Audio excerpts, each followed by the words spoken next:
pomeriggio. Intanto allora benvenuti, buon pomeriggio a tutti. Mi fa piacere che la sala sia piena, oltre la capienza, quindi non spiate.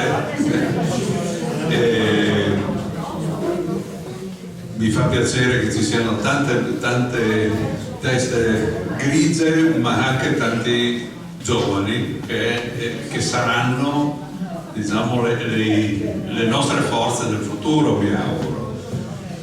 E quindi siamo arrivati al 114° convegno sociale. Devo dire la verità, è un momento che io reputo molto importante della vita sociale. Non è l'assemblea dove si fa il riassunto, ma è un momento di pensiero su quello che è stato il passato, ma il futuro, e quindi è un'occasione per rivederci più spesso. Non sono previsti discorsi lunghi o cose del genere, è un momento nostro, privato, anche se devo darvi il saluto dell'assessore alla cultura del Comune di Udine, Pirone, che mi ha chiamato poco fa. Non, chiaramente ci sono delle concomitanze oggi impossibili da coprire, si dispiace molto, ha detto che sarà presente per altre occasioni. Mi fa piacere salutare due past president.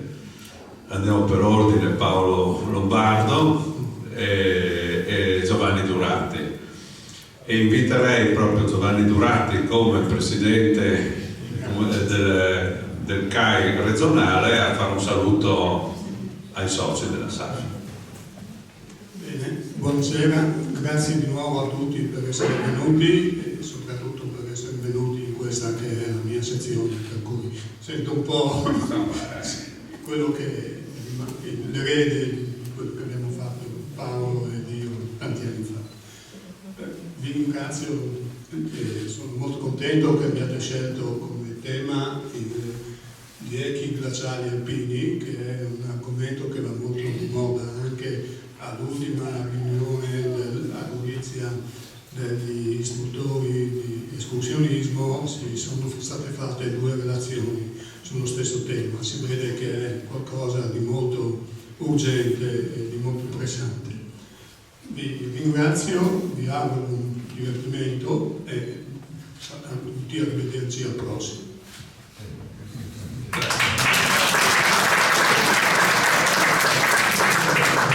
Allora abbiamo, come ogni anno, cercato di dare appunto un tema all'incontro.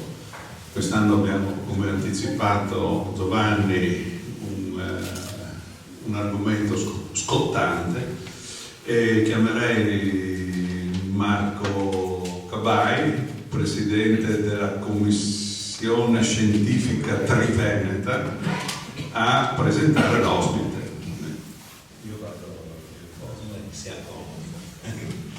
Buon pomeriggio a tutti.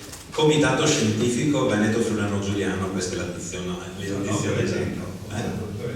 Veneto Friulano Giuliano, che comprende anche il Trentino.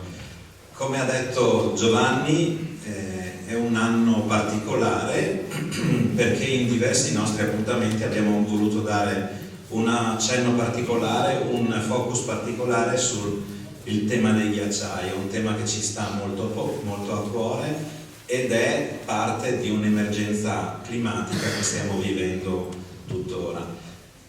I ghiacciai non sono dei semplici blocchi di ghiaccio bianchi che solitamente vediamo in montagna e che hanno contribuito a disegnare il nostro territorio così bello come vediamo dalle fotografie. Non sono dei semplici blocchi di ghiaccio, ma sono parte fondamentale di un intero ecosistema.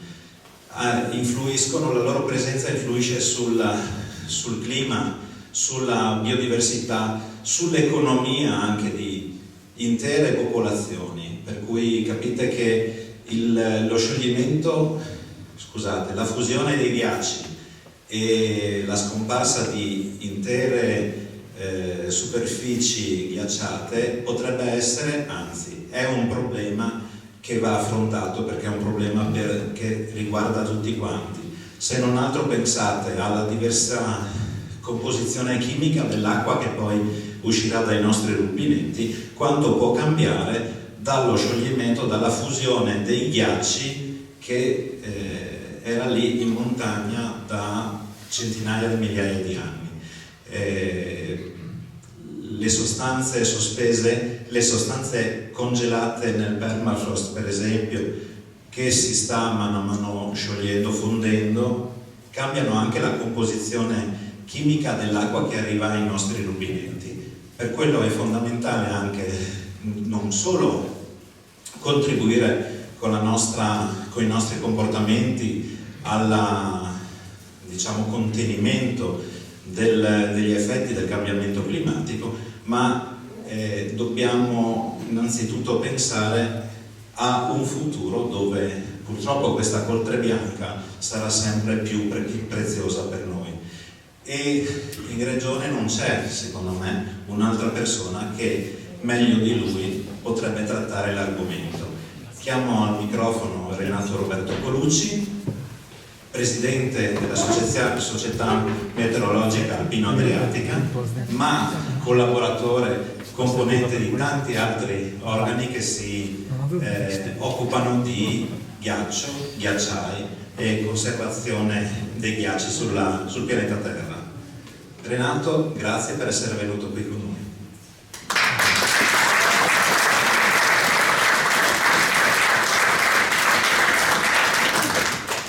Buonasera a tutti. Grazie davvero per questo invito che mi onora in occasione del 114° convegno della Società Alpina Friulana, che ha una storia particolarmente ricca di tantissime cose, sia dal punto di vista alpinistico sia dal punto di vista della cultura della montagna. Quindi senza esagerare, ma mi sento davvero onorato di aver fatto parte nella mia vita di un convegno sociale così importante. Quindi grazie davvero per questo invito. Sì, giusto per completare, chiaramente la Società Meteorologica Alpino-Adriatica non mi dà la paga, che invece me la dà il Consiglio Nazionale delle Ricerche. Io lavoro all'Istituto di Scienze Polari del CNR e mi occupo di interazioni clima-criosfera e mi occupo di studiare soprattutto l'Olocene, che è il periodo che va sostanzialmente dalla fine dell'ultimo massimo glaciale fino ai giorni nostri. Noi siamo nell'Olocene, anche se qualcuno ormai lo chiama antropocene, però insomma siamo nell'Olocene.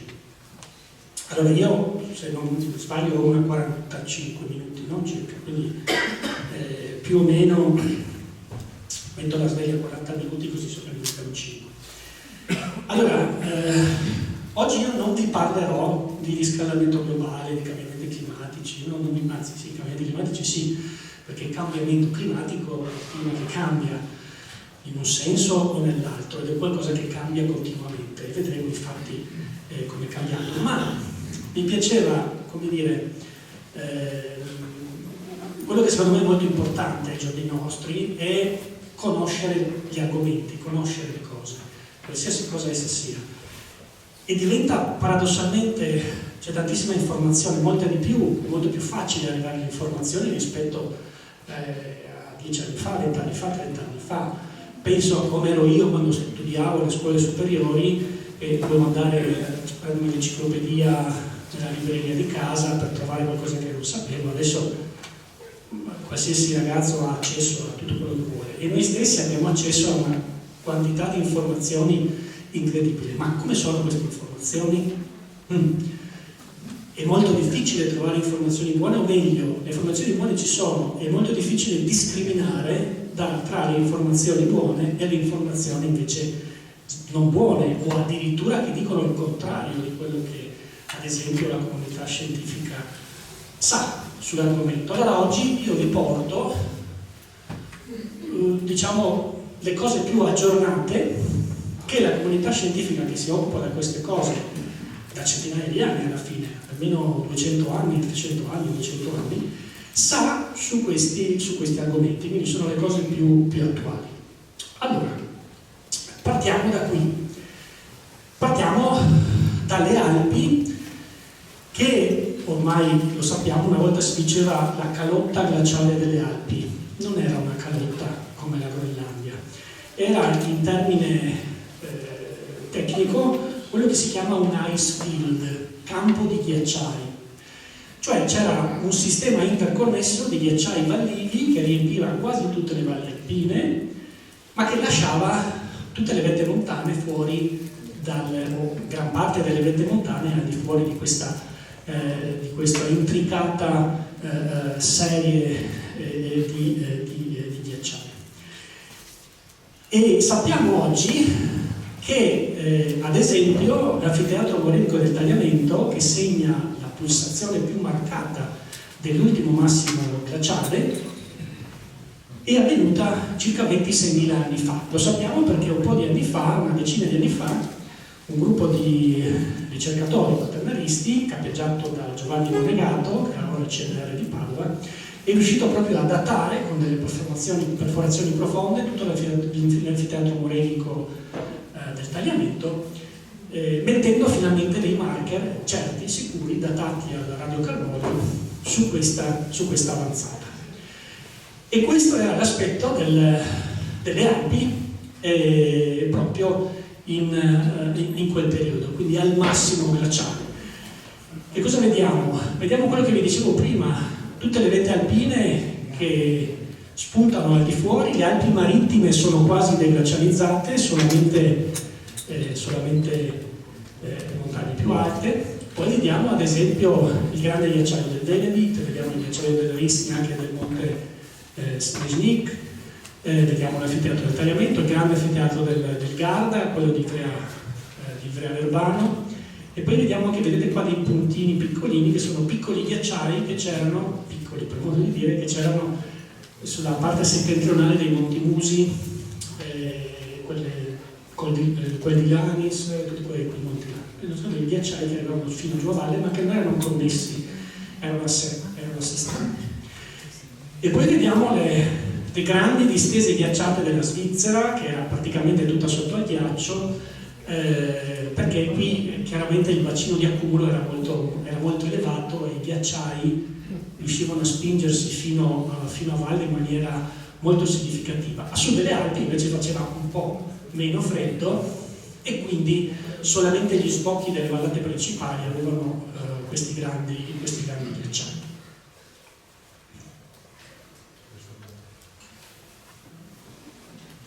Come vi dicevo prima, parlando dell'anfiteatro morenico del Tagliamento, vediamo tutta una serie di morene subparallele, di archi morenici subparalleli, che stanno a testimoniare tutte queste pulsazioni che ha avuto il grande ghiacciaio quando era lì, che comunque ogni tanto variava la sua posizione. E qui in questa sezione AB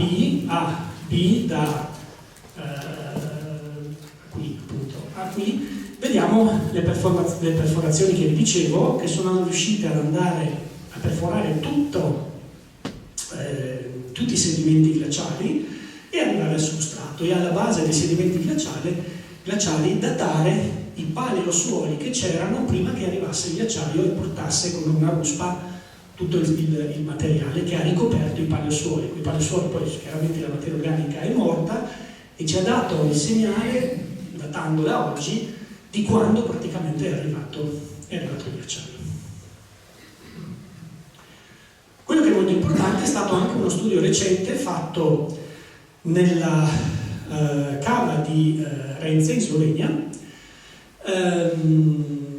che attraverso un affioramento ha permesso di ricostruire quella che era la vegetazione a quel massimo glaciale sull'alta pianura friulana e, grazie anche allo studio dei piccoli glaciali, a risalire a quella che era la linea di equilibrio glaciale, cioè la Ela.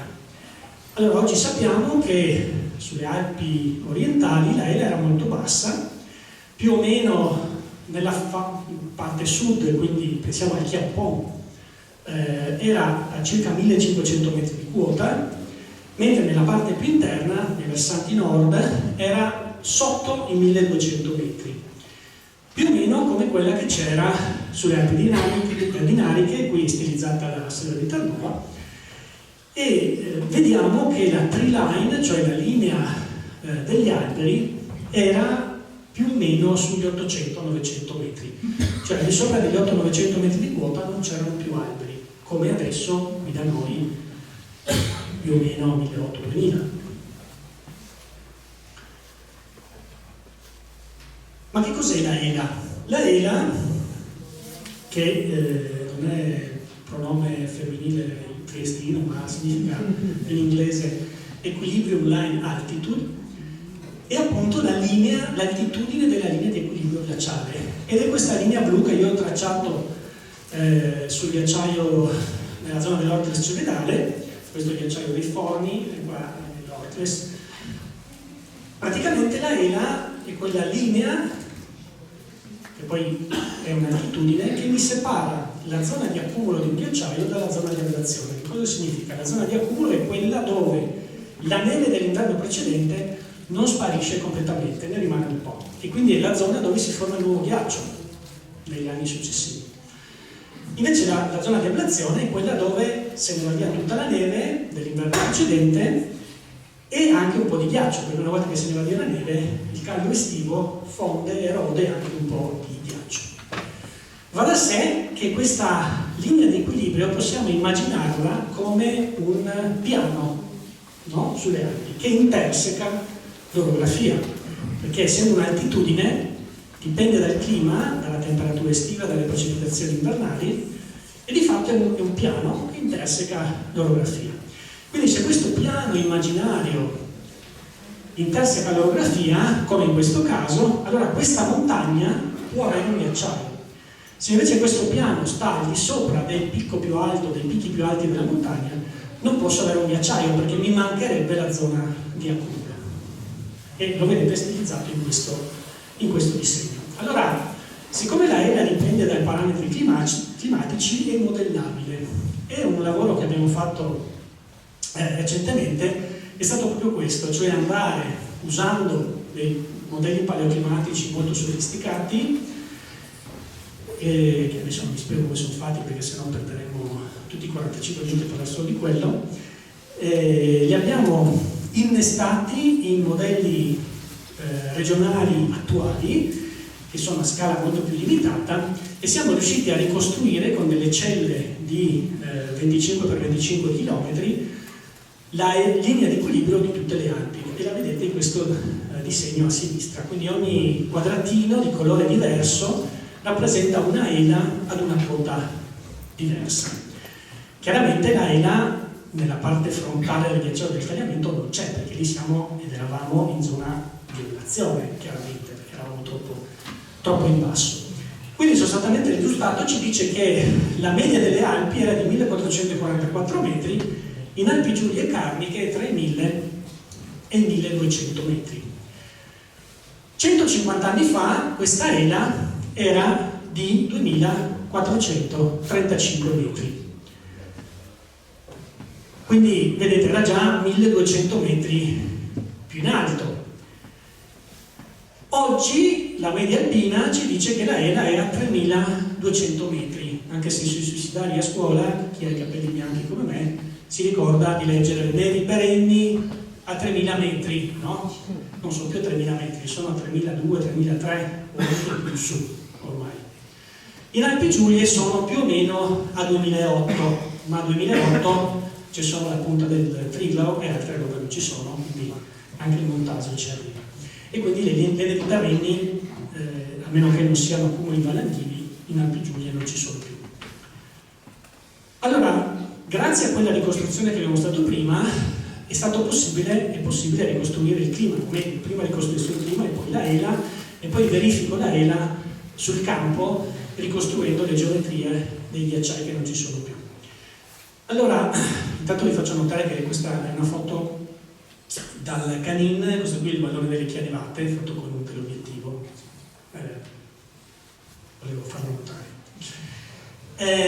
Allora, le temperature com'erano da noi all'ultimo massimo glaciale? Allora, a Udine la temperatura media dell'anno era tra i 4 e i 7 gradi, mentre diciamo tra i Gilberti, questo è il punto del Gilberti, la temperatura media anno era -5, tra -5 e -2. L'inverno a Udine tra -8 e -5, a Gilberti tra -14 e -8, l'estate 14-17 a Udine, 2-5 al Gilberti. Sapete quando ci sono 14-17 gradi come media mensile adesso?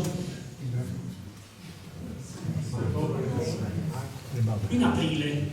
Consideriamo fine aprile, inizio maggio era, diciamo così, l'estate. Quindi le temperature che adesso abbiamo tra fine aprile e inizio maggio a Udine rappresentano quella che era l'estate di 20.000 anni fa.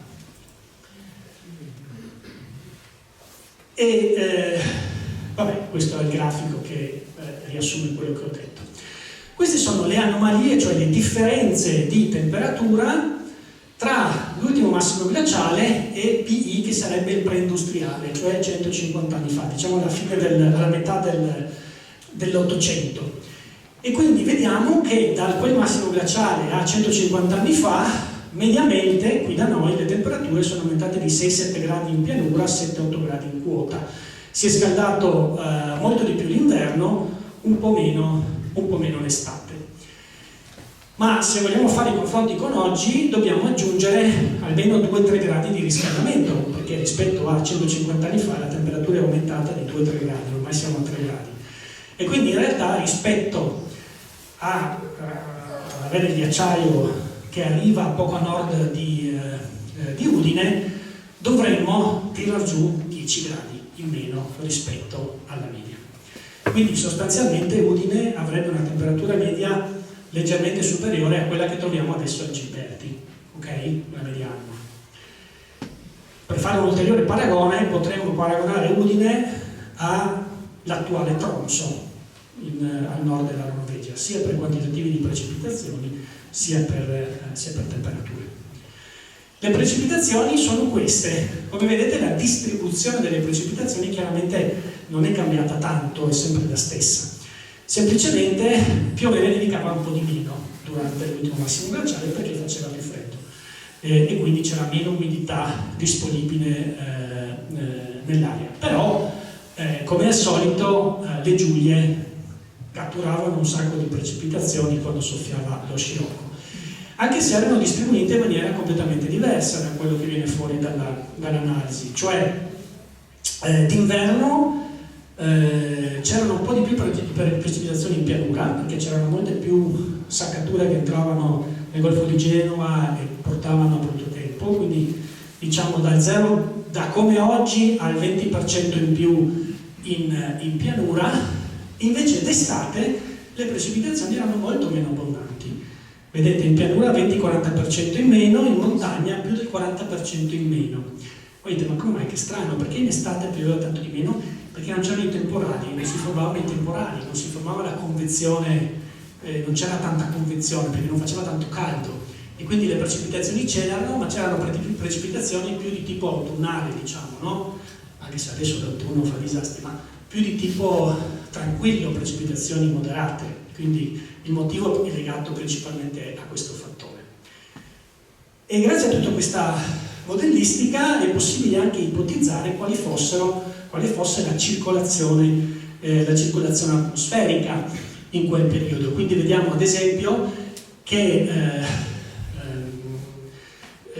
mentre adesso questo è, diciamo, l'attuale a sinistra e a destra abbiamo l'ultimo massimo glaciale, che cosa dobbiamo aggiungere tra oggi e 20.000 anni fa che adesso non c'è? La grande calotta glaciale sulla Scandinavia, che è questa qui. Quindi quella calotta glaciale faceva sì che ci fosse sia d'estate che d'inverno quasi sempre un anticiclone termico, quindi con la rotazione dei venti in senso orario, quindi venti freddi che dalla calotta arrivavano verso il centro Europa, e le correnti che entravano in Europa e nel Mediterraneo, vedete, lo facevano molto più a sud sia d'estate sia d'inverno, anche se d'estate arrivavano più da nord-ovest, mentre d'inverno proprio entravano basse tra il sud Italia e il Nord Africa, quindi c'erano spesso situazioni di brutto tempo con un sacco di nevicate. E infatti le nevicate erano molto frequenti anche d'estate, in montagna solo nevicava d'estate. Se abbiamo detto che la linea di equilibrio era sui 1200 metri, significa che ogni volta che arrivava una perturbazione in luglio ed agosto, sopra gli 800.000 metri nevicava sempre, qualche volta anche più in basso. E quindi questa è una simulazione che fa vedere la solita depressione sul Golfo di Genova con i venti che girano in senso antiorario. Qui vediamo una giornata normale di aprile con la neve distribuita su tutto l'Appennino, la neve in questi colori più rossi su tutte le pianure, vedete, e d'estate invece in agosto in pianura piove, ma in montagna nevica. Pensate che abbiamo fatto girare questo modello per 20 anni, 20.000 anni fa, come se avessimo fatto le previsioni meteo ogni 6 ore di 21.000 anni fa per 20 anni, e poi abbiamo mediato tutti i risultati. Quindi questo ci dà il risultato di come doveva essere. E questa era la neve al suolo ipotizzata rispetto alle condizioni ambientali che c'erano e che avevamo, e vediamo come sostanzialmente da fine ottobre, inizio novembre, la neve fosse presente al suolo fino a maggio. Quindi Udine aveva neve al suolo dai primi di novembre fino a maggio, proprio come capita a Tromsø. Adesso se andiamo a Tromsø troviamo 80 cm di neve, temperature non particolarmente fredde, cioè sì, fredde ma non meno 20, non quei valori là. E quindi questa era un po' la situazione, no? Vedete, neve al suolo abbondante fino a marzo, quando si aveva il picco di spessore, e poi iniziava piano piano a maggio la fusione, e di fatto diciamo che Udine restava probabilmente senza neve 5 mesi all'anno, mentre per 7 mesi all'anno aveva la neve, si poteva fare un bel anello di fondo intorno alla città. E questo è l'attuale ghiacciaio Malaspina che in Alaska, che io mi sono divertito a far assomigliare all'anfiteatro norvedico del tagliamento, mettendoci dentro un po' di località note come Gemona, Benzone, Zandria del Friuli, eccetera. Perché in effetti in quel ghiacciaio lì, insomma, da chi si occupa di queste cose, riconosciuto essere molto simile a come poteva e doveva essere il ghiacciaio del tagliamento, perché ha delle caratteristiche molto simili, sia come orografia che sta alle spalle nel bacino di accumulo, sia come clima che c'è adesso lì in quelle zone, che diciamo così ricorda quello che doveva esserci qui da noi 20.000 anni fa. Considerate che a Tolmezzo lo spessore del ghiaccio era estimato sui 600 metri, a Venzone sui 300 metri e a Gemona sui 150 metri circa, come spessore del ghiacciaio, che poi scendeva verso valle qua. E ancora oggi troviamo i resti di tutte queste cose. Vedete ABC ad esempio, in particolare se noi andiamo a Stavoli, questa forcella che c'è qua su, a 1090 metri, si trova questo grande blocco di conglomerato quarzoso, che è una roccia introvabile, qui non c'è, e che arriva invece dalla Carinzia. Però probabilmente quel masso erratico lì è stato trasportato non durante l'ultimo massimo glaciale, perché se ne sta troppo in alto, a 1100 metri, probabilmente risale a una glaciazione più antica, è stato deposto lì, e poi nel frattempo le Alpi Giulie, le Prealpi Giulie hanno continuato a salire con l'orogenesi e si sono prese quei 300-400 metri in più di altitudine. Quindi arriviamo qui, e poi il ghiacciaio molto rapidamente scompare, si ritira nelle vallate interne per di ultimo ghiaccio rifugiarsi nelle vette più alte. E qui cominciamo a ragionare un po' con dei grafici che ci ricostruiscono quella che è la temperatura, quelle che sono le variazioni della temperatura dalle fonti che abbiamo a disposizione, che sono i proxy, vedete, negli ultimi 23.000 anni. Quindi la temperatura circa 18-17.000 anni fa comincia rapidamente a salire, queste sono temperature medie globali, e si recupera, diciamo così, circa 7 gradi nell'arco di 7.000 anni, più o meno 1 grado ogni 1.000 anni. E quindi è un riscaldamento davvero molto rapido, 1 grado ogni 1.000 anni.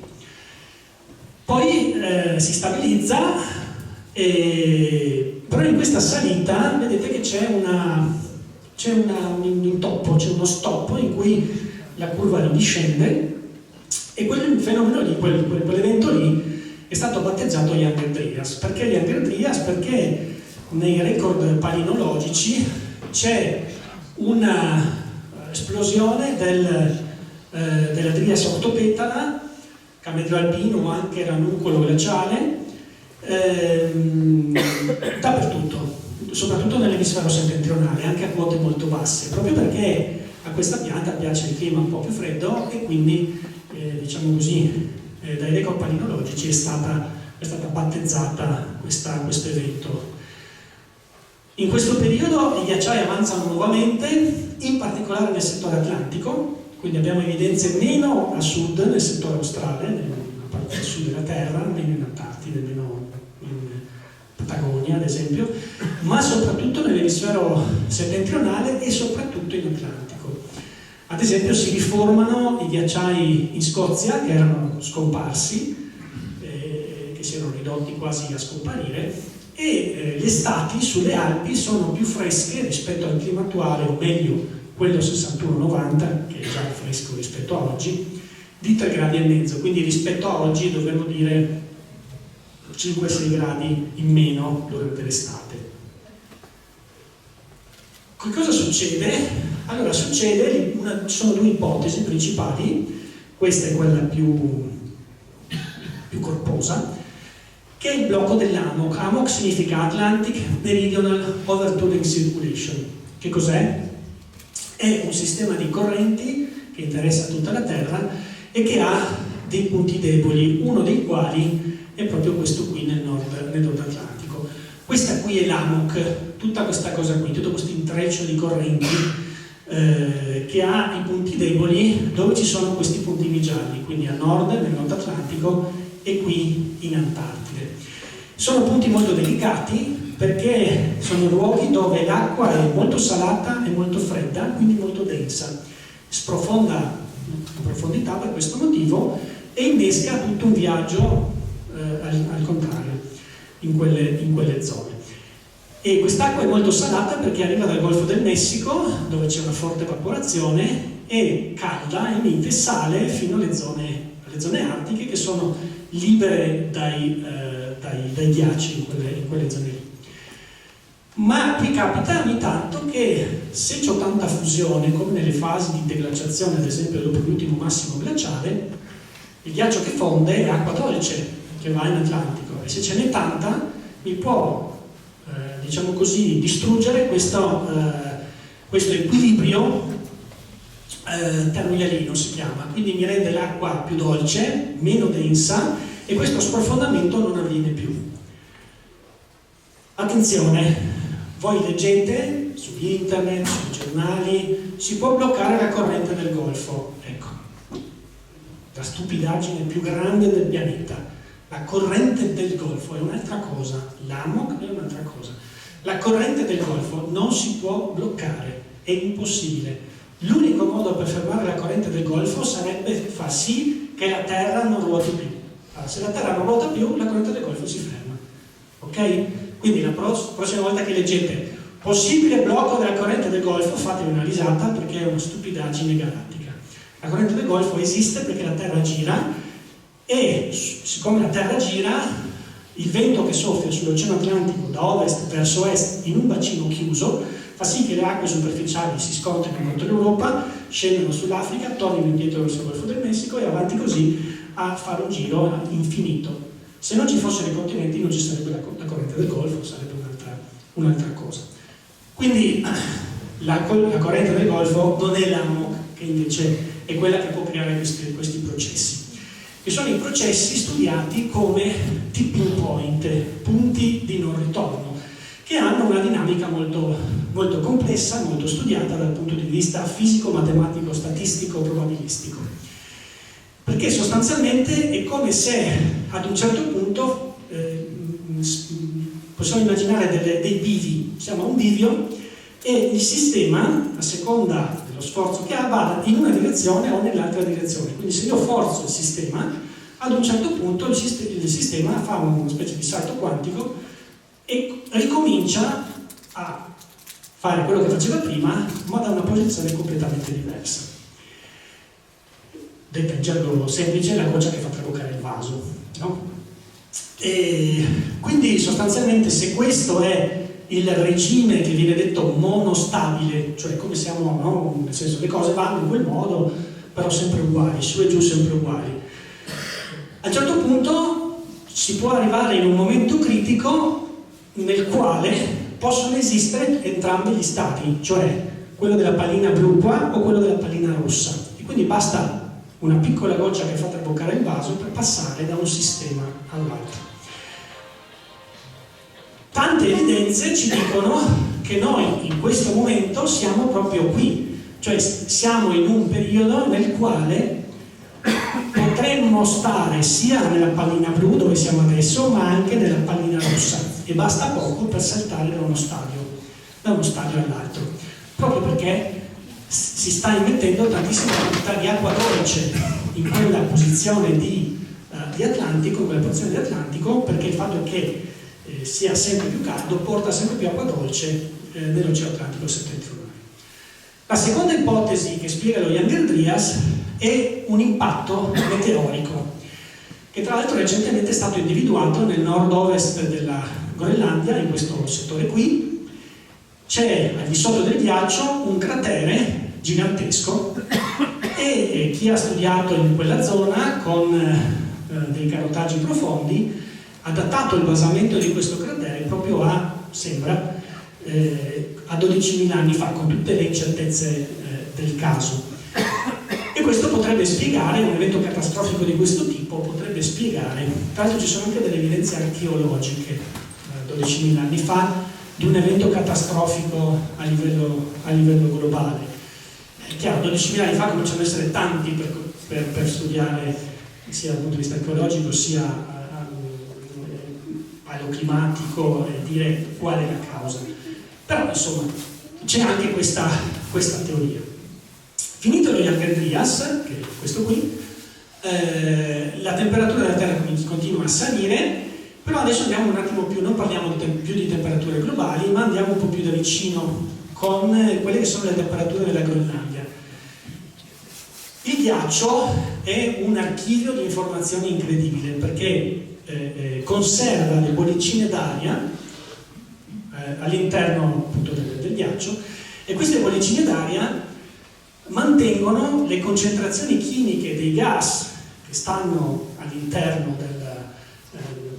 dell'aria, di queste bollicine, che ci raccontano sostanzialmente quasi tutto di come era fatta l'atmosfera nel momento in cui quelle nevicate sono cadute e poi via via si sono compresse e si sono trasformate in ghiaccio, intrappolando queste piccolissime porzioni di aria. E quindi noi cosa vediamo? Vediamo che 8-9 mila anni fa la temperatura smette di salire, si stabilizza, in realtà sale ancora un po', abbiamo un altro evento come lo Young-Andreas che è un 8.2, 8200 anni fa, e qui siamo sicuri che sia legato al blocco dell'Amok perché abbiamo tante evidenze nell'oceano.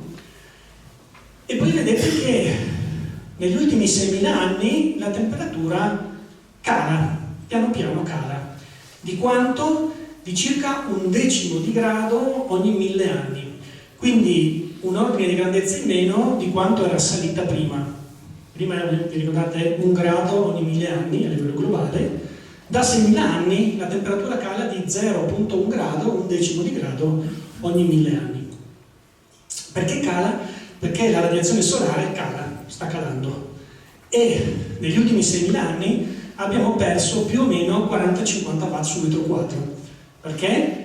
Perché la Terra, nelle sue rotazioni plurimillenarie, in questo momento, soprattutto nell'emisfero settentrionale, riceve meno, si è messa in modo tale da ricevere meno radiazione solare di quella che prendeva 6.000 anni fa. E all'interno di questa discesa abbiamo un sacco di eventi. Tra l'altro abbiamo un sacco di altri proxy che ci raccontano più o meno la stessa cosa. Questo non è Groenlandia, ma siamo in Europa, è un lago in Polonia. Studiando le valve glaciali di questo lago troviamo le stesse cose, vedete, questa diminuzione della temperatura a 8.200 anni fa, un'altra a 10.300 anni fa, una stabilità, e poi negli ultimi 5-6.000 anni questa diminuzione graduale della temperatura. Poi vediamo ad esempio questi picchi in alto che sono l'optimum climatico medievale, e poi la piccola età glaciale che se ne sta alla fine come picco più freddo di questo raffreddamento di lungo periodo.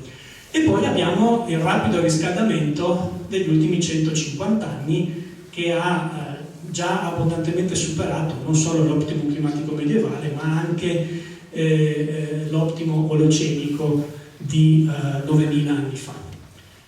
Allora, questo 8.200 anni fa è come lo Younger Dryas, come quello che vi ho detto prima, legato allo shutdown dell'AMOC, e questa è la diminuzione della temperatura, e fa capire anche perché nello Younger Dryas vediamo ad esempio soprattutto i ghiacciai della Scozia riformarsi e tutto l'Atlantico che si raffredda, mentre l'emisfero meridionale non cambia quasi niente. È una cosa proprio tipica e peculiare dell'Atlantico e dell'emisfero settentrionale, legata proprio a quel fenomeno lì. All'interno di questo periodo, gli ultimi 11.700 anni della storia del pianeta e anche della nostra storia, no? La storia del genere umano, ci sono un sacco di eventi. Quello che a me piace sempre ricordare è questo con l'asterisco viola. Questo asterisco viola rappresenta l'uccisione di Ötzi, l'uomo di Similaun, nelle Ortstaglalpen tra Alto Adige e Carinzia, e Austria, anzi, non Carinzia. E quando muore circa 5.200 anni fa, tra il 3.350 e il 3.105 a.C. e il suo corpo viene rinvenuto il 19 settembre del 1991 da una coppia di escursionisti tedeschi che lo vede affiorare dal ghiaccio, chiama la gendarmeria, il corpo viene recuperato e sul momento tutti pensano sia un alpinista di qualche decennio prima, perché è conservato in maniera del ghiaccio, nella neve del ghiaccio in maniera perfetta. In realtà poi si scopre che è una delle scoperte più grandi del secolo per l'archeologia alpina, per la storia alpina. Ma perché ne parlo? Perché è un marker, una conferma anche per i paleoclimatologi, anche per i climatologi.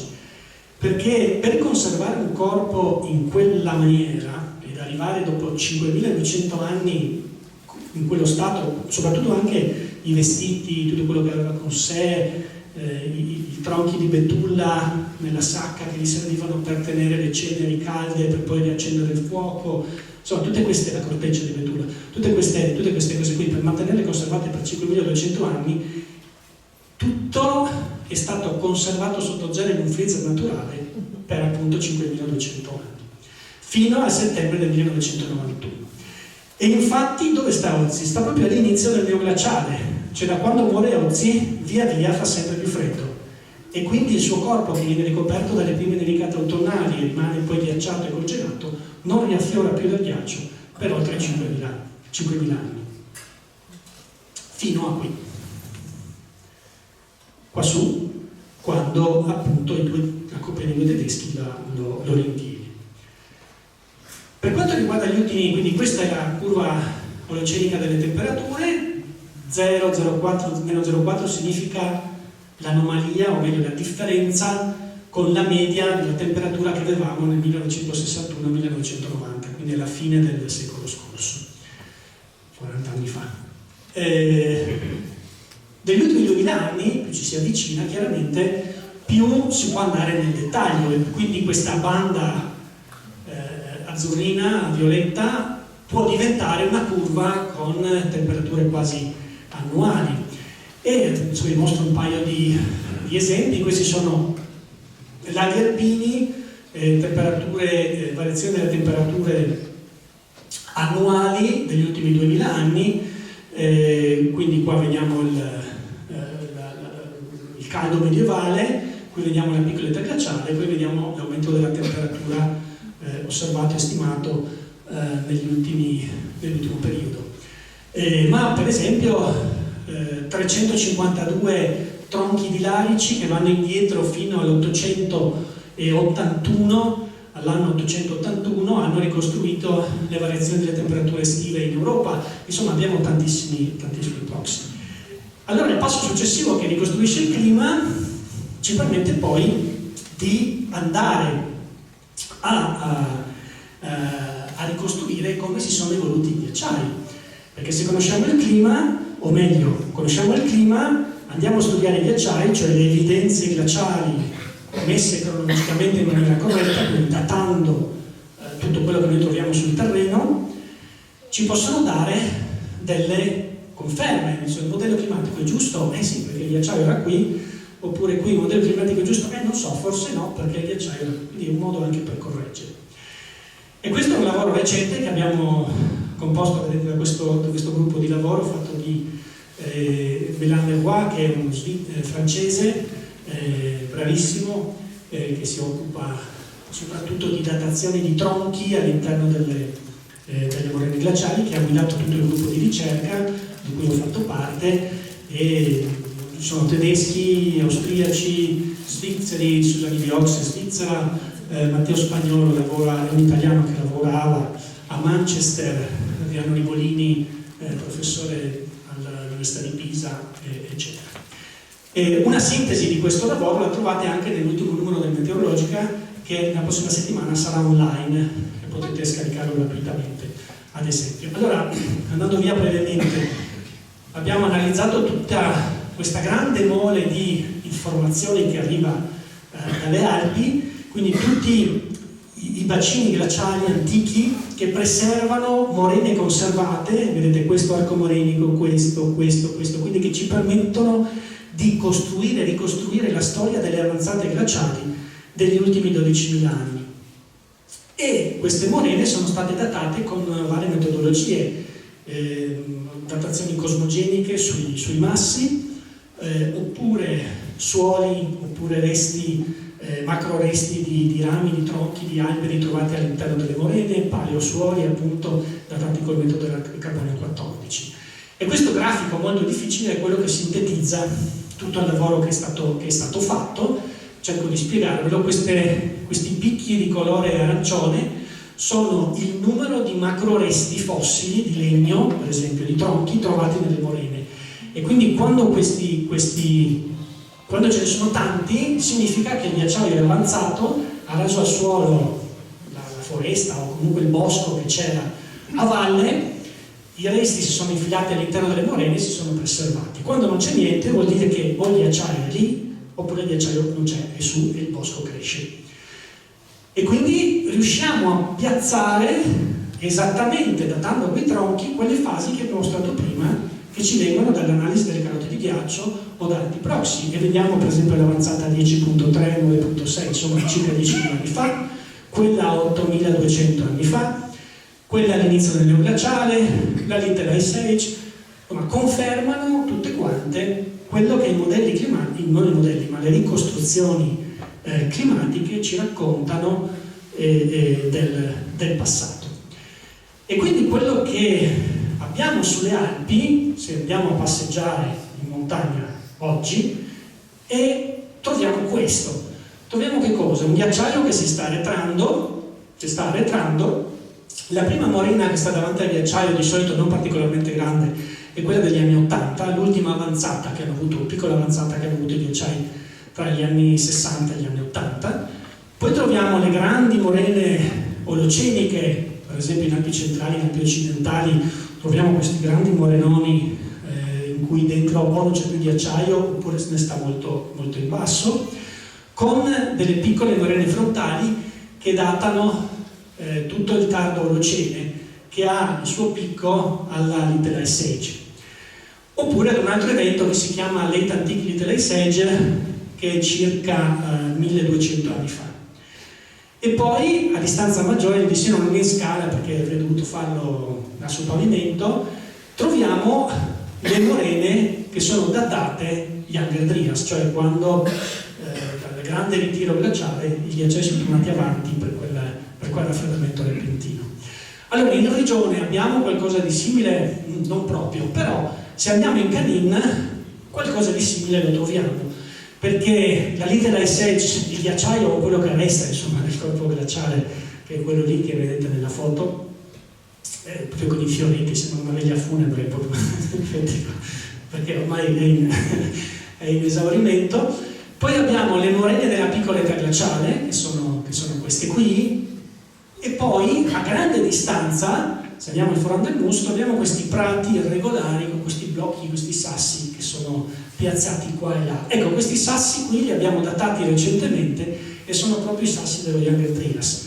Cioè 11.500 anni fa il ghiacciaio è arrivato qui, e qui vediamo le morene frontali, che sono questa addossata a questa, per capirsi qui c'è il sentiero che poi scende va verso Casale Goriuda, no?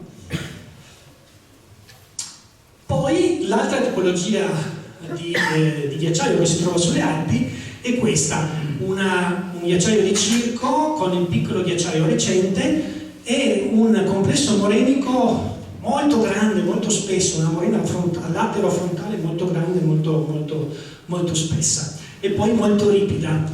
Abbiamo qualcosa del genere in Friuli Venezia Giulia? Come no? Abbiamo il ghiacciaio del Montasio. Quindi in Friuli Venezia Giulia abbiamo un caso per parte, per sorta sostanzialmente, no? Anche se non nelle fattezze di quello che possiamo trovare in Alpi centrali e Alpi occidentali. Però abbiamo appunto questa grande morena molto spessa, che è molto spessa proprio perché il ghiacciaio è rimasto lì praticamente per migliaia di anni, ingrandendosi, rimpicciolendosi, ingrandendoli, rimpicciolendosi e trasportando un po' alla volta tutti quei sassi, quel detrito che hanno formato piano piano questa grande morena. Più a valle abbiamo delle piccole morene invece poco spesse, molto piccoline, che se ne stanno lì. E anche quelle le abbiamo datate di recente e stiamo lavorando. Questa qui per esempio è la morena di 8.200 anni fa, che siccome è un evento che è durato 100 anni, 150 anni, la morena è piccola perché ha portato poco detrito, poi il ghiacciaio è scomparso e poi invece è rimasto qui a formare nelle migliaia di anni tutto questo ammasso gigantesco. Ultimo passo per gli ultimi 5 minuti prima di concludere. Abbiamo parlato tanto di ambienti glaciali, ma ci sono anche gli ambienti periglaciali. Gli ambienti periglaciali sono quelli dove il ghiacciaio vero e proprio non c'è, sono ambienti dominati dal gelo e sono ambienti cosiddetti di permafrost, dove c'è il permafrost. Che cos'è il permafrost? Il permafrost è lo stato termico del suolo o del terreno o della parete in roccia, che deve essere permanentemente sotto zero, quindi la temperatura non deve mai salire sopra lo zero, quindi se c'è acqua dentro è sempre ghiacciata, se non c'è acqua il permafrost è lo stesso, cioè una parete di roccia secca senza ghiaccio e comunque il permafrost si ha una temperatura sempre sotto zero che non va mai sopra zero. Allora sulle Alpi troviamo tanti di questi oggetti qua, che sono i rock glacier, che non sembrano neanche forme diciamo glaciali o preglaciali, sembrano quasi una frana o magari una colata lavica. Ecco, qua dentro c'è tanto ghiaccio, non un blocco di ghiaccio come un ghiacciaio, ma il ghiaccio interstiziale, c'è anche ghiaccio sedimentario che magari deriva da un vecchio ghiacciaio che c'era lì. Abbiamo una piccolissima zona di accumulo dove si rimangono i nevai da valanga che poi si trasformano in ghiaccio, grande produzione di detrito che copre questi nevai, questi coni valanghivi, e quindi detrito, neve e ghiaccio formano questa mistura fatta da detrito e ghiaccio interstiziale che poi si muove come una melassa, diciamo così, verso valle. In alcuni casi possiamo avere solo, vedete, solo il detrito senza la zona di accumulo. Qua dentro è come se questo ghiaione si fosse messo in moto con una colata lavica, perché dentro c'è il ghiaccio che trasporta tutto a valle assieme. E questi sono i rock glacier o ghiacciai rocciosi. Allora, i ghiacciai rocciosi stanno nella zona rossa, i ghiacciai invece normali stanno nella zona blu, cioè dove nevica tanto, 3000 mm, dove fa freddo, ma anche non tanto freddo, si forma il ghiacciaio. Dove nevica poco, ma fa tanto freddo, ci sono i rock glacier. Allora, dove sono gli ambienti periglaciali nel Friuli Venezia Giulia? Abbiamo quasi 6.000 ettari di ambienti periglaciali, quelli più in alto, cioè quelli dove la temperatura media annua è inferiore ai 3 gradi. Quindi Dolomiti Friulane e Cadore e Comelico, anzi, e Alpi Giulie. Però c'è una differenza, perché se ci mettiamo sotto la carta delle precipitazioni, in Alpi Giulie piove tanto e nevica tanto, mentre di qua molto di meno. E allora infatti troviamo i rock glacier a ovest, tra Dolomiti Friulani e Carnia, e non in Alpi Giulie, perché in Alpi Giulie si sono sempre formati i ghiacciai, perché c'è tanta neve. Quando si sono formati i rock glacier? Dopo lo Younger Dryas, e fino a circa 7.000 anni fa sono rimasti attivi. Poi si sono disattivati perché faceva parecchio caldo, e poi si sono iniziati a riformare tra 5 e 4.000 anni fa. E adesso alcuni hanno accelerato tanto, altri si sono fermati, insomma siamo nella fase in cui quelli al quote più alte si stanno fermando. Comunque nel neoglaciale c'è stata la nuova spinta. Vediamo qualcuno di questi che troviamo in Friuli Venezia Giulia. Qua per esempio siamo nella Valle dell'Inferno. Tutti i rock glacier della nostra zona sono tra i 1700 e i 1900 metri di quota, tra l'altro tra le quote più basse delle Alpi. Questo è quello grande del Tiafin.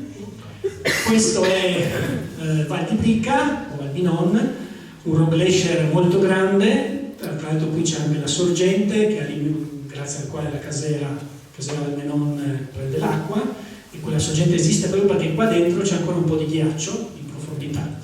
E questo, anche se non è in Friuli Venezia Giulia, è il famoso rock glacier di Caselarazzo che abbiamo studiato qualche anno fa, che è questo oggetto qua, e che con stupore ha diciamo così, ha dimostrato evidenze di grande presenza di ghiaccio nel sottosuolo. È tutto nato da quando stavo facendo un rilevamento lì, mi sono accorto che dalla fronte, da questi buchi, usciva aria molto fredda. Ho cominciato a misurare la temperatura per qualche anno, capendo che la temperatura non saliva mai oltre una certa soglia, e quindi questo poteva essere riconducibile solo alla presenza di ghiaccio nel terreno. Infatti con dei rilievi geofisici che si chiamano topografia elettrica abbiamo trovato questo che è, vista in sezione del rock glacier, è il ghiaccio che sta appunto all'interno di quell'oggetto, ghiaccio relitto. Perché c'è questo ghiaccio relitto? Dovete immaginare tutti questi blocchi che stanno all'interno, che comunque hanno dello spazio, aria ci gira all'interno. E questa cosa qui agisce come un camino, nel senso che nella fase invernale l'aria che sta dentro è un po' più calda di quella che sta fuori, e quindi esce come un camino, no, dall'alto, dai buchi, sia nel ghiaione che sta sopra, sia anche nella parte a valle. L'aria che va fuori crea una depressione all'interno del rock glacier che aspira l'aria dalla fronte, e quindi il freddo che sta fuori, meno 10, meno 8, meno 15, differente, l'aria fredda entra e raffredda tutto il corpo del rock glacier. Poi d'estate il gioco si inverte, perché l'aria che sta dentro è più fredda e più densa, e quindi scivola lentamente verso il basso e verso la fronte, e io mi sono accorto che usciva dai buchi, e aspira l'aria più calda dal ghiaione sopra, quindi diciamo che porta via il ghiaccio nella parte alta, ma nella parte bassa si mantiene. Ultima cosa, ultimissime slide, questa è la curva dell'Olocene. Andiamo a vedere questa ultima risalita. Adesso questa ultima risalita Questi sono i dati proxy, non sono termometri, no? Ve lo ricordo. Adesso da 150 anni abbiamo le stazioni meteorologiche che quindi possono confermare oppure dire no, quei proxy sono sbagliati, in realtà confermano. E queste sono le temperature ricostruite in canina a 2200 metri dal 1850 agli anni 80 e vediamo che in questo periodo la temperatura aumentava di circa 7 decimi di grado ogni 100 anni come trend di salita. Adesso sta salendo di 4,3 gradi ogni 100 anni, quindi questo è il trend degli ultimi 40 anni, 30-40 anni. Quindi se vi ricordate, io all'inizio ho detto, dopo l'ultimo massimo glaciale la temperatura è aumentata molto rapidamente, 1 grado ogni 1000 anni. Nel corso dell'Olocene, sempre per cause naturali, la temperatura è diminuita gradualmente di 1/10 di grado ogni 1000 anni. Adesso sta aumentando di 4,3 gradi ogni 100 anni. Questo chiaramente ha portato alla scomparsa ormai quasi totale del ghiacciaio del Canin, 90 metri di ghiacciaio persi in meno di un secolo e stiamo misurando l'agonia delle ultime placche di ghiaccio. Questa è l'ultima placca del ghiacciaio orientale nel 2023. Questo è l'aspetto dell'occidentale sempre in autunno del 2023, vedete questi solchi che rappresentano la fusione che scava questi piccoli solchi chiaramente sulla superficie residua del ghiacciaio. Nel 2024 una piccola ripresa perché ha nevicato un po' di più durante l'inverno precedente.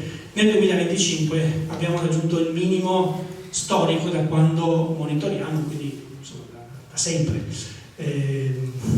che è appunto questo qui. E se lo vediamo in posizioni diverse, vediamo l'ultimo ghiaccio affiorante, qui abbiamo spessori residui di 10-15 metri più o meno, quindi qualcosina rimane, ormai quasi interamente ricoperta, come vedete, da detrito. Quindi dalla piccola età glaciale, nel 1850, diciamo circa un po' dopo, abbiamo perso l'83% in aria e il 96% in volume, quindi questa è l'immagine, diciamo così, che abbiamo ora rispetto a quella che si vedeva alla fine dell'Ottocento. Abbiamo delle belle foto degli anni 30, quando si vedeva ancora il ghiacciaio, per esempio occidentale, comunque lì, in buona e discreta forma. Abbiamo le foto che ci mostrano le cartoline del ghiacciaio del Triglav del fine 800 con dei crepacci molto grandi e poi foto degli anni 50 e le foto attuali che ci raccontano quello che è avvenuto nell'ultimo secolo. E quello che sta avvenendo anche ad esempio al ghiacciaio del Montasio, uno dei ghiacciai più resilienti come un po' tutte le Alpi Giulie. Per esempio questo grande buco, similmente a quello che era accaduto negli anni 90, tra l'altro ringrazio il professor Cazorzi dell'Università di Udine per queste foto, questa grande voragine che si è creata al centro dovuta ad un evento di pioggia molto intensa che si è infilata nella Randkluft qui a monte e poi si è trovata un passaggio nella parte centrale del ghiacciaio, nella pancia. E chiudo con l'immagine del ghiacciaio più grande delle Alpi orientali, che è il Pasterze, nel Großglockner in Carinzia. Questa è una foto del 1936 e questa è l'immagine del 2020, che in realtà ci dà il ghiacciaio molto più grande di quello che era quest'anno, perché nell'estate 2025 quest'ultima lingua di comunicazione tra il bacino di accumulo e la parte deriva del ghiacciaio si è interrotta e quindi quello che resta, che è dimezzato rispetto al 2020, non ha più alimentazione da monte e quindi è ufficialmente una lingua valliva morta da quest'estate. Questo è un ghiacciaio in Groenlandia che non c'entra con i nostri. Grazie.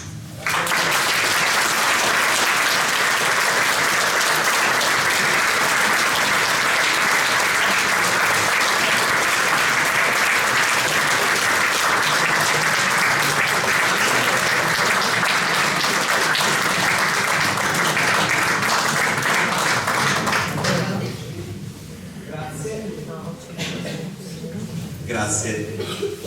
E grazie soprattutto per averci fatto pensare, perché l'avere messo in evidenza appunto questo sottile equilibrio al quale il ghiaccio e i ghiacciai, la loro permanenza erano diciamo in bilico, con un grado di differenza nell'arco dei 1000 anni. Adesso la temperatura sta crescendo di 4 gradi ogni 100. Questo e solo questo ci fa pensare all'era e all'emergenza che stiamo vivendo. Volevo sapere se qualcuno aveva delle curiosità da chiedere al dottore.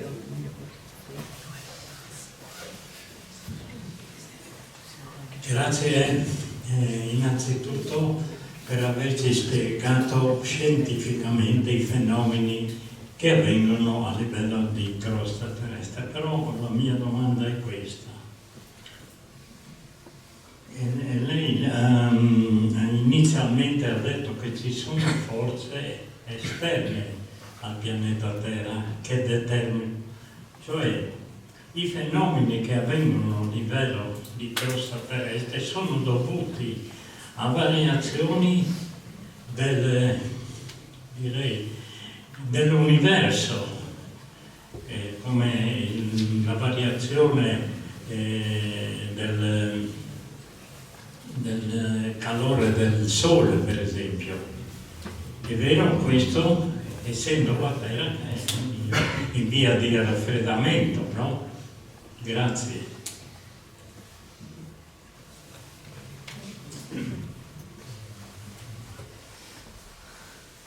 Assolutamente vero, il Sole è chiaramente uno dei motori principali che regola il clima sulla Terra. Vado indietro, perché devo andare indietro, perché volevo far vedere, eccoci, ci siamo quasi, eccoci qua. E questa immagine qui, che viene dopo questa. Infatti, questa qui, qua sotto, è la curva dell'insolazione terrestre, che sta calando. Infatti, come dicevo prima, in 6.000 anni abbiamo perso 40-50 watt su metro quadro. Infatti, naturalmente, la Terra da 6.000 anni si raffredda. E quindi cosa stava succedendo? Stava succedendo che si va naturalmente verso la prossima era glaciale, che piano piano, come nelle passate ere glaciali, vede i ghiacciai avanzare, che li conquistano per parti più basse, eccetera, eccetera.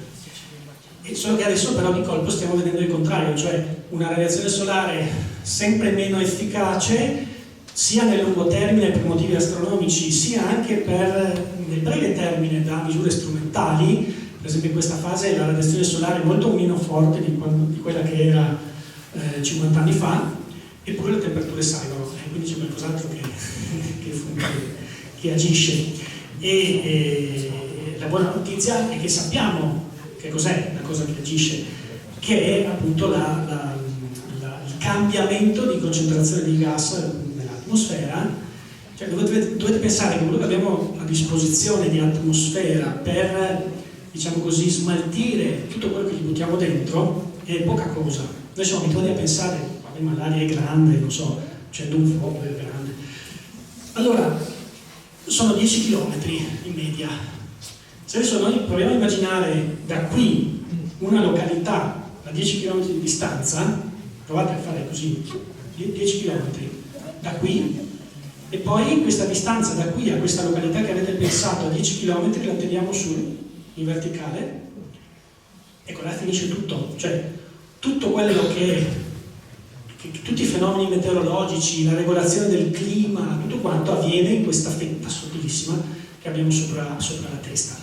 E quindi forse ragionando così si capisce come in realtà sia molto facilmente influenzabile da tutto quello che avviene alla superficie della crosta terrestre, anche perché i processi di smaltimento di tutto quello che va in eccesso in atmosfera sono spesso molto più lunghi della facilità invece che serve, che basta per immetterli, e quindi purtroppo ci sono degli squilibri che hanno bisogno di tempo per essere smaltiti, solo che poi la vita umana è quella che è, cioè stiamo poco qua rispetto ai tempi geologici.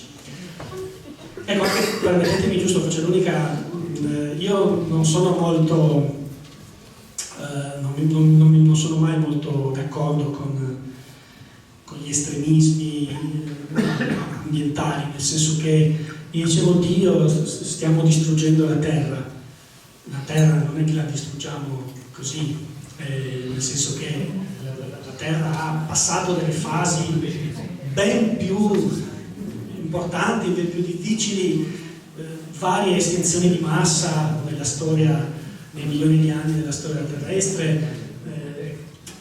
Invece quello che, diciamo così, sta accadendo è che può essere messa in crisi la società umana più che la terra si riprende, va avanti, non ha problemi. E quella che può essere messa in crisi è la società umana, per come l'abbiamo organizzata in 10.000 anni di nostra storia. E quindi ecco lì che forse bisogna stare un po' attenti. Sì, se pensate a quando andiamo in giro e guardiamo la terra e le montagne così come si sono formate nell'arco di centinaia di milioni di anni. Quello che noi vediamo adesso è sì la formazione delle rocce, la nascita delle rocce che poi l'orogenesi alpina ha portato a questa elevazione, però il disegno delle montagne attorno a noi è frutto dell'erosione, della morfologia, della morfogenesi, una cosa che è avvenuta solamente nell'ultima parte della vita della Terra.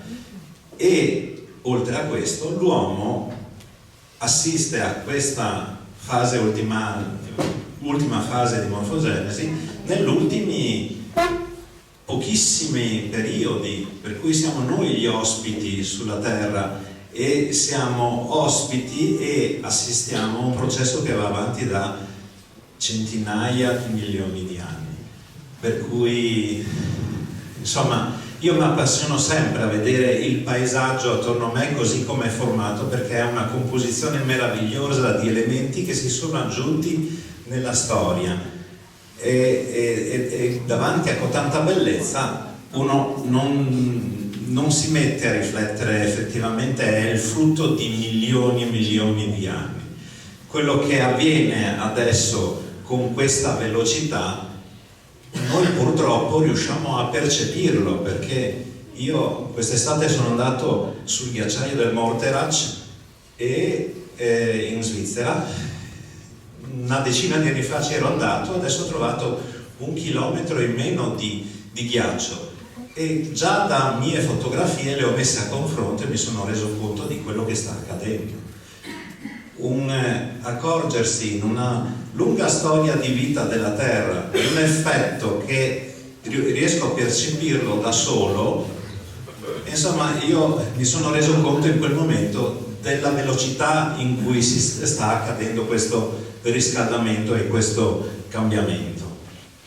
Una curiosità mia,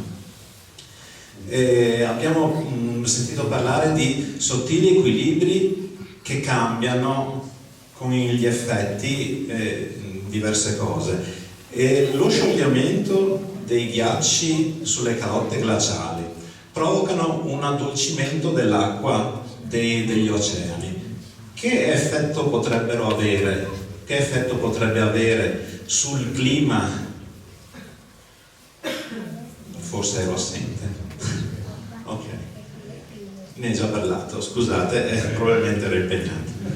Io ripasso la parola, se non ci sono altre curiosità. Sì, Silvia, un attimo. Grazie, io volevo fare una domanda al dottor Colucci sullo stato della degradazione del permafrost, nel senso che negli ultimi decenni ci sono stati molti crolli rocciosi sulle Dolomiti, alcuni clamorosi, no? La Civetta non è più come la conosciamo, è crollata cima su alto e con anche tante vie alpinistiche, no? Quindi parliamo anche degli impatti insomma, su cui pratica l'alpinismo, ecco, e tanti altri crolli. Ecco, qua in regione qual è la situazione della degradazione del permafrost? E mi chiedevo anche se il crollo che c'è stato al passo Monte Croce Carnico, dagli studi, dagli indizi potrebbe essere legato anche alla degradazione del permafrost, se ci illustri qual è lo stato dell'arte degli studi e anche se alcuni crolli sono legati a questo fenomeno. Allora, premetto che non mi sono occupato della frana di Passo Monte Croce Carnico, ma in ogni caso qui da noi siamo un po' troppo in basso, nel senso che già 30 anni fa, 20 anni fa, il limite medio del permafrost alpino era dai 2500-2600 metri in su. Quindi, per dire che quello che doveva degradare qui da noi è già degradato da noi, perché è già finito. E quindi crolli legati alla degradazione del permafrost in roccia qui da noi generalmente no. In Dolomiti sì, perché tra l'altro stanno vedendo proprio a quella quota tra il 2006 e il 2002 che invece negli ultimi 20 anni, 30 anni si è trovata da condizioni di permafrost non più condizioni di permafrost. E quindi non possiamo dire senza uno studio approfondito ogni singolo crollo di roccia è dovuto a quel problema lì, ma sicuramente una buona parte di quelli sono dovuti a quella cosa lì.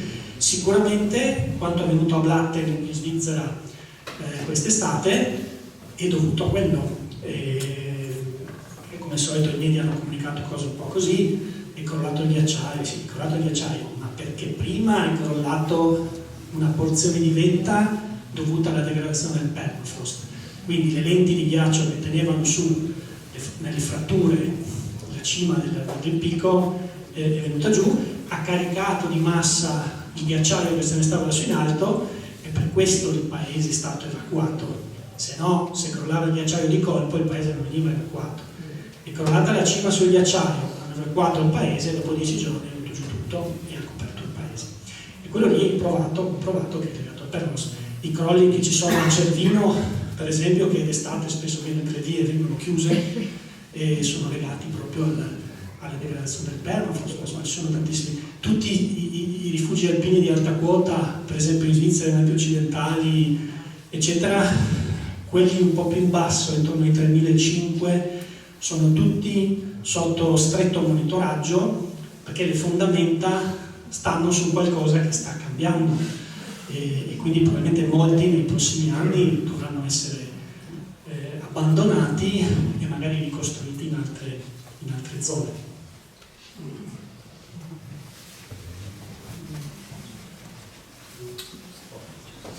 Stai tranquillo Umberto che i nostri rifugi sono un po' più in basso.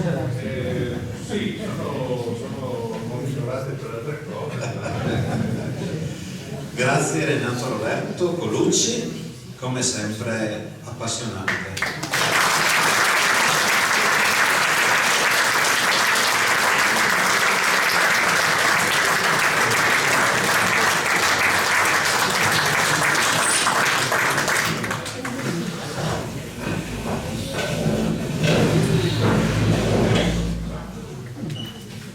Abbiamo creato un po' di spazio vitale per forse la cosa più anche emozionante, perché vi posso assicurare avere i piccoli soci, i piccoli alpinisti come li abbiamo chiamati, è veramente una cosa emozionante perché la storia della SAF continua e deve continuare. Quindi scusate ancora un attimo perché approfittiamo anche della presenza qua di Paolo Lombardo che chiamerei assieme a Giovanni Duratti per la consegna di un riconoscimento che vi spiegherà adesso Giovanni un pochettino. Allora, questo riconoscimento è rilasciato da Julius Cubi, che è l'erede dell'Alpe Adria MI, è l'erede di un'associazione che è sorta spontaneamente 61 anni fa, soprattutto a opera di arrampicatori che volevano andare ad arrampicare in Jugoslavia. Siccome le conoscenze delle condizioni a cui si poteva andare in Jugoslavia, le conoscenze delle vie, conoscenze anche delle, diciamo, degli arrivi, degli accessi, dei sentieri erano piuttosto scarse, questo gruppo di arrampicatori si è messo d'accordo, ha cominciato a scrivere lettere tra Austria, Italia e Jugoslavia, come esistevano quella volta, e hanno cominciato a trovarsi una volta all'anno per scambiarsi le notizie per arrampicare. La cosa è andata avanti, ha preso una certa dimensione, anche se non sono stati proprio aiutati dalle autorità, soprattutto in Jugoslavia e Slovenia, no? Nel senso che hanno fatto di tutto per boicottarli. Per esempio c'è stato un anno in cui tutte le lettere spedite a Lubiana non sono state consegnate perché erano state scritte, Lubiana era stato scritto come si scrive in italiano, senza la J, per loro non esisteva e quindi non sono state consegnate.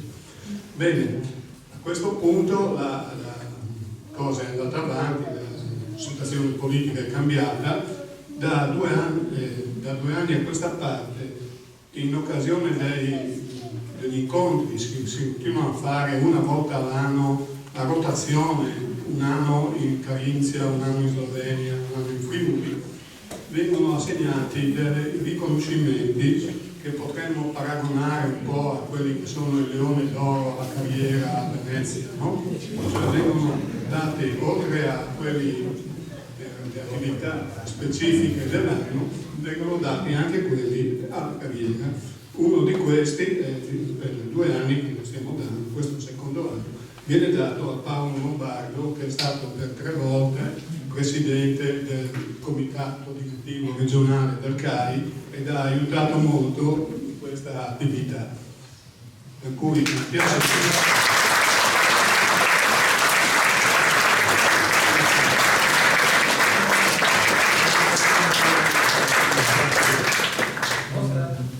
Stranamente dopo tanti anni mi emoziono, di solito non mi emoziono mai, anche perché portare, come abbiamo fatto noi, quasi migliaia di ragazzi nelle attività scolastiche in montagna, non è emozionarsi, bisognava corrergli dietro, si scappavano via da tutte le parti, però sono cresciuti, noi siamo felici che siano cresciuti, non è mai successo niente durante quelle splendide camminate e adesso tanto storici.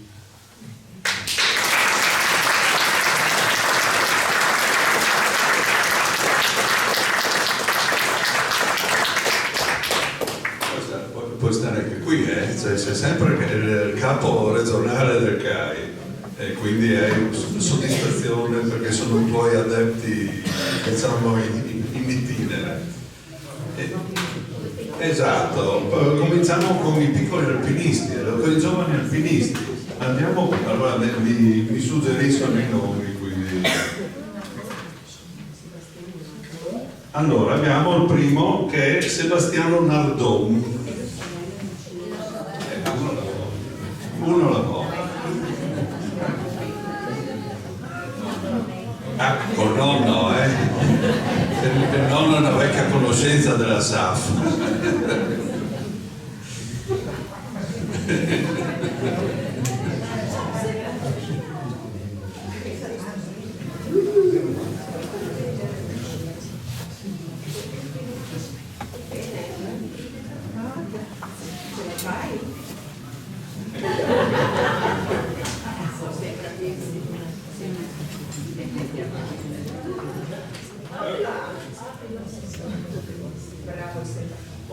Girati che ti vedono anche se viviamo.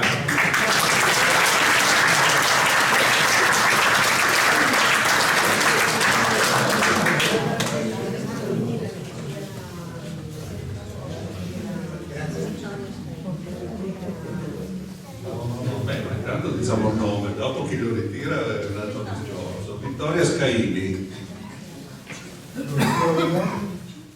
Che mi pare che non si chiami Vittoria,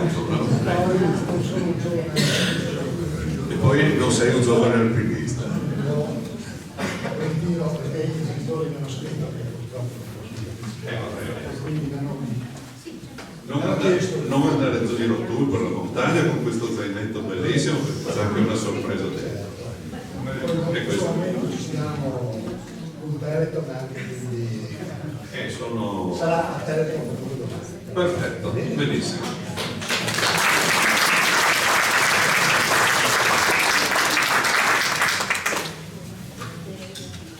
Poi abbiamo Teresa Casarsa. Vediamo se non per tutti, va bene, vediamo. Nicolò Parutto, eccolo qua, sei.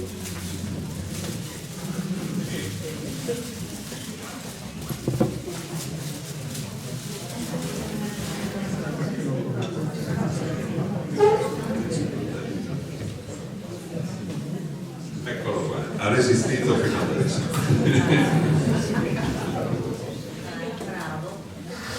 Allora, eccolo qua. Sì, tirati fuori.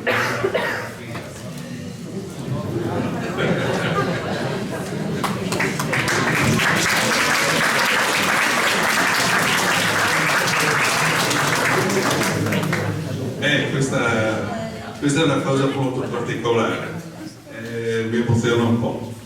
Un Bali Terron Brisighelli, lo ritira lo zio Filippo. È stato forse diciamo l'ultimo regalo di Enrico alla SAF, giusto? Più o meno. Quindi è un'emozione doppia.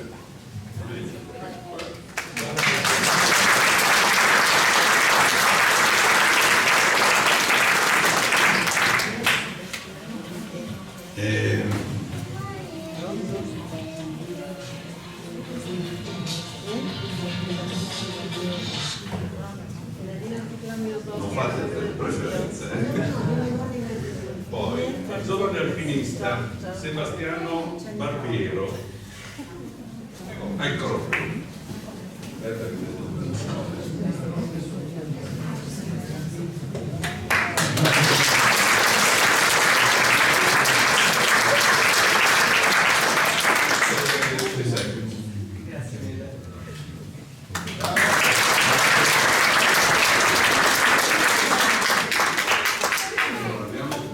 Paolo Canciani.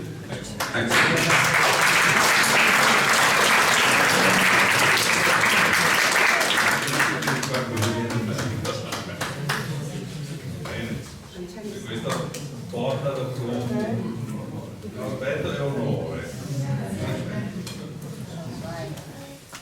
Abbiamo anche, adesso lascio stare il microfono, basta, Sara Canciani.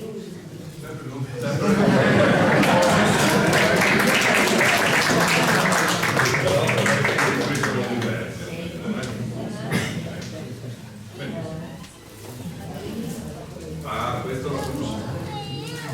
Vittorio Magrini. Eccolo.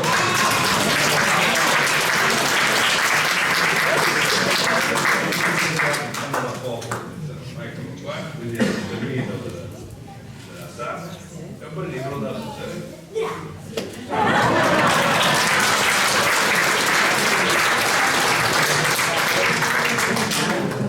Enrico Molinaro. Avete sofferto un po', insomma, vi abbiamo terrorizzato prima, ma insomma, eccolo qui.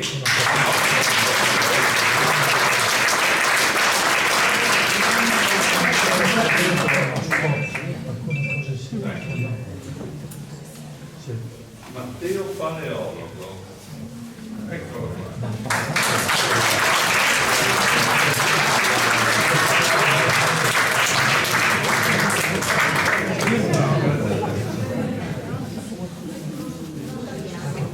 Allora, vediamo se per caso sono arrivati Agata Ambesi e Anna Ambesi.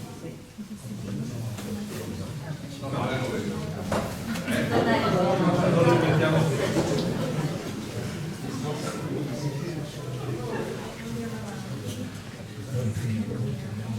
Non permettere, Santiago Barazzutti.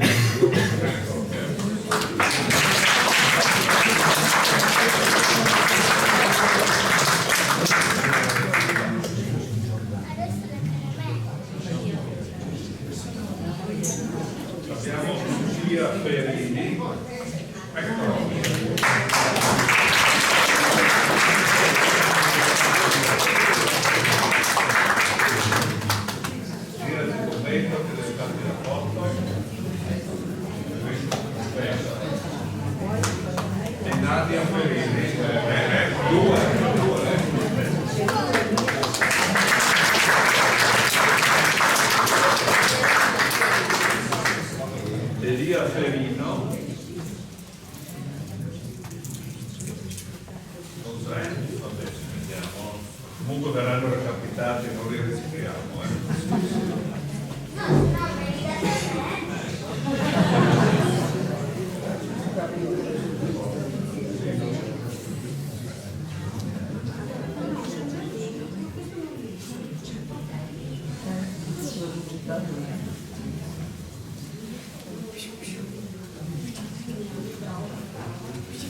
Poi abbiamo Ismael Niane, eccolo qua.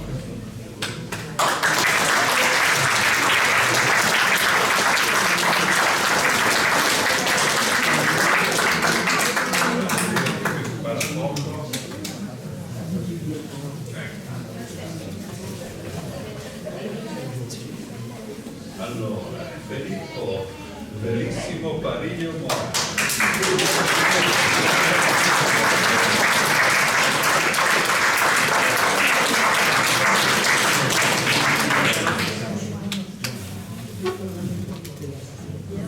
Filippo Luigi Giuliani.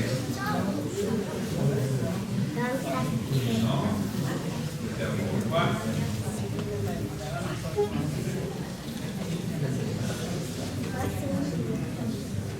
Allora, Maia Parillo.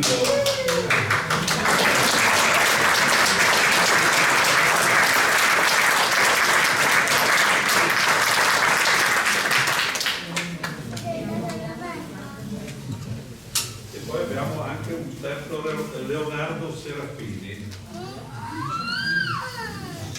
Non c'è. Siete tutti tranquilli, adesso andiamo per un po' più precedenti.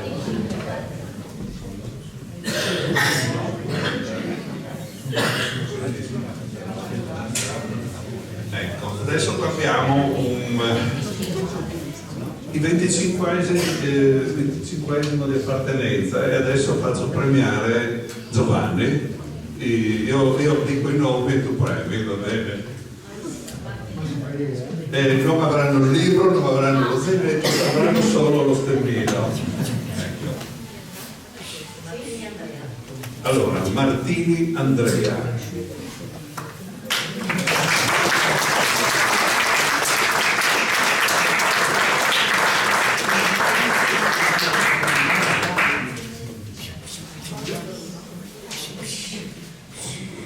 Colle Bruno.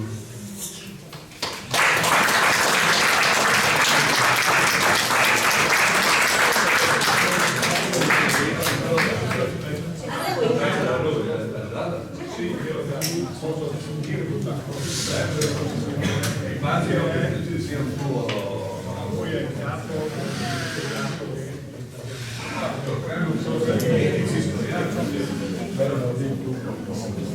Sì, non so se voi conoscete gli ex scoiattoli dell'Inps di Basiano di Corano, hanno una certa fama, no? Fanno 54 uscite all'anno, sono più di una per settimana, no? Quando ho letto la prima volta la relazione ho detto che sono loro, hanno sbagliato di scrivere il numero, no, proprio fanno 54 uscite, anche che tipo di uscite sono uscite, cioè, sono cose piuttosto impegnative, di fatto sono una specie di società sì. Per cui credo che oltre che un applauso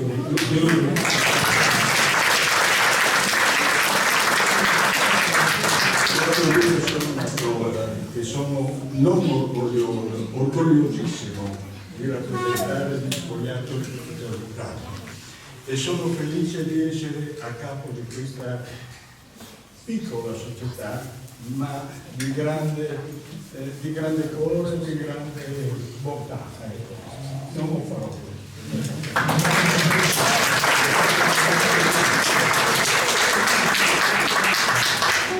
Poi abbiamo Desomero Francesco. Non c'è. Beh, Marco Fontanini, l'ho visto, dov'è? Eccolo lì.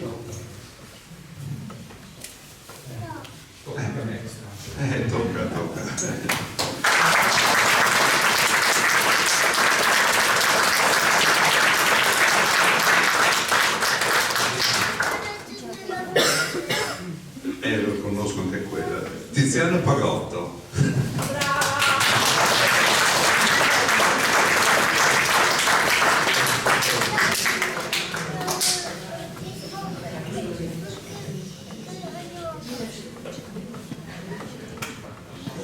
Papricevic Luciano. E sono tutti a correre. Pellizzari Daniela.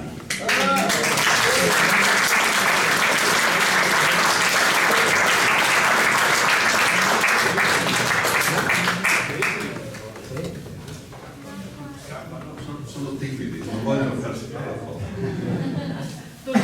Rugo Luca. Ritiro Emanuele, ma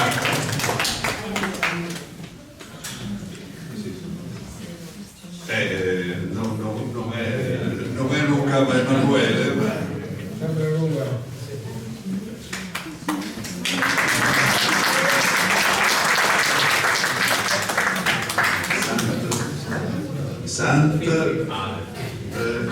Amorino, che ti conosco anche te. Ecco,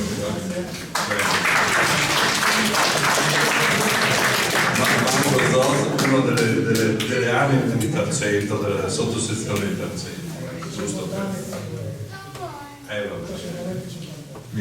Quasi mi prende. Tolloid Danita.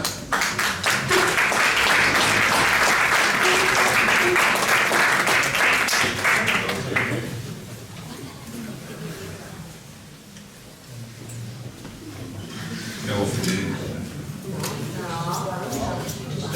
Resistete perché dopo c'è anche un piccolo rinfresco che dovevamo fare.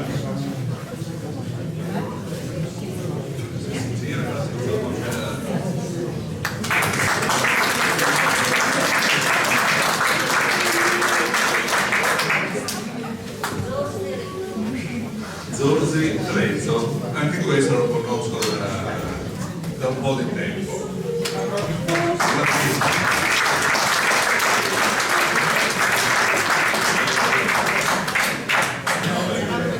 Bella foto, tirate la foto.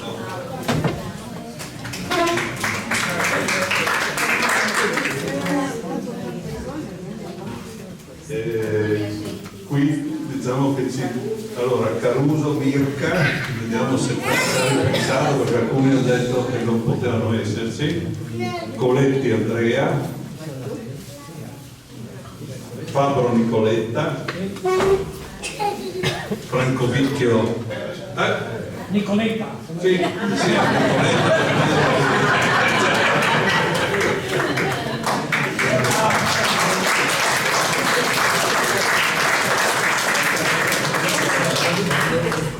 Foto ufficiale, cioè anche se dopo mascheriamo, mettiamo la parrucca. Franco Vicchio Andrea,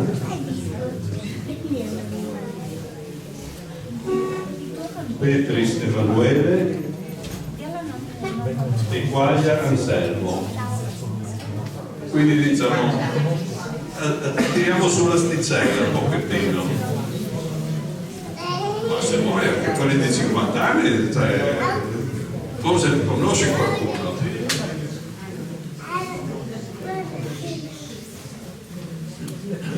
Allora, partiamo con Moreno Borgobello.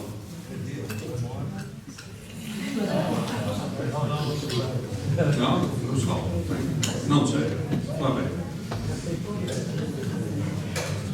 Andrea Cortesia, eccolo.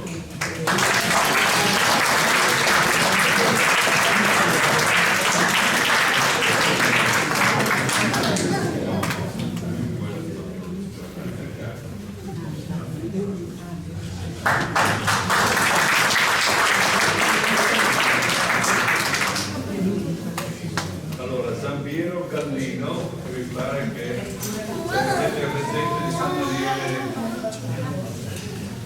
Beh, almeno ti va bene che sei male,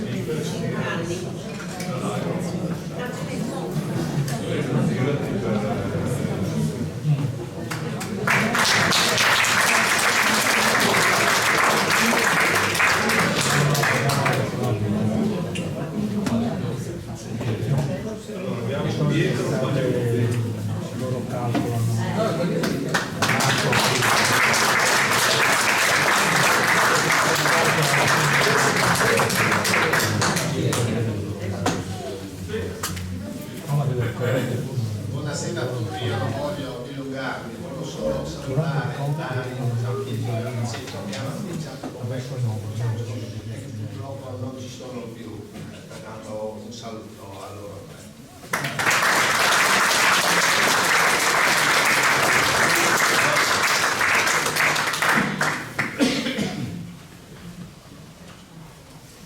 Luciano Tomizzo.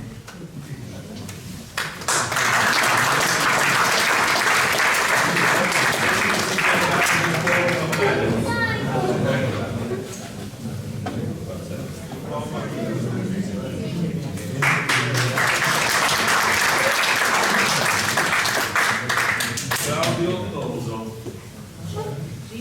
No, sei alzato. Non so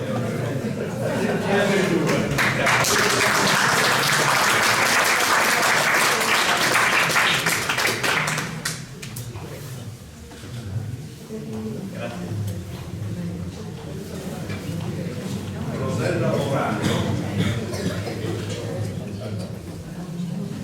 Non c'è? Rosella Morano.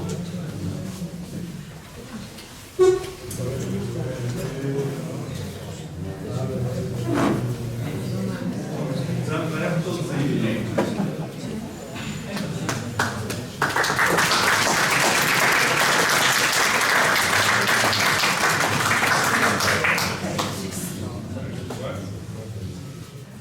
Due parole, bellissima la relazione tecnica, fantastica, però ha provocato in persone come me, forse anche tanti altri, un po' di sentimento così del passare del tempo, perché non ci sentiamo più né vecchi né anziani né arcaici, nel senso che sul ghiacciaio del cammino abbiamo fatto i corsi di ghiaccio, la morena del Montasio, io l'ho vista piena di neve, il ghiacciaio del Grossblogger l'abbiamo sciato non so quante volte, per cui veramente stiamo andando dell'era di essere arcaici, però grazie ai complimenti, grazie.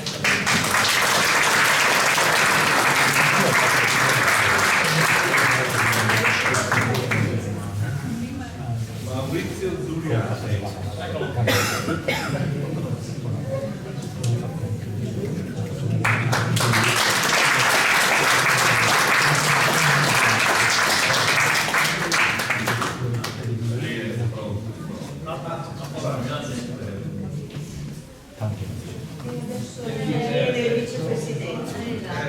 Mi avete fregato.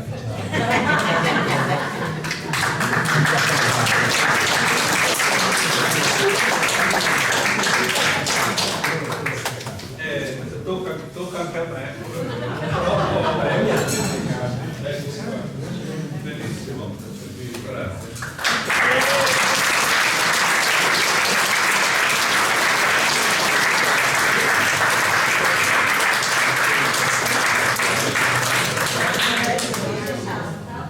Adesso andiamo ancora più in su. Allora, abbiamo 60 anni di iscrizione. Augusto Marziali.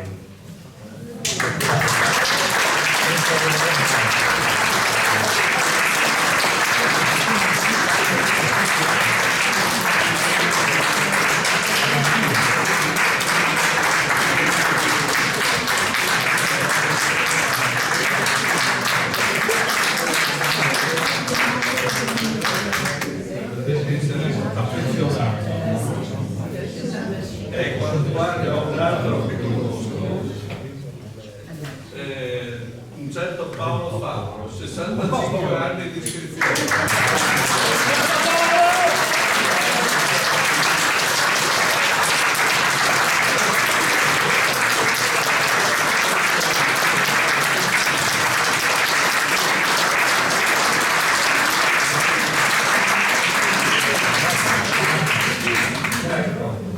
Quindi abbiamo finito la parte ufficiale e niente, adesso vi invito nell'altra ala della sede Abbiamo finito con la nebbia, diciamo, ecco. E la nebbia ha chiuso tutto, no? La nebbia è arrivata.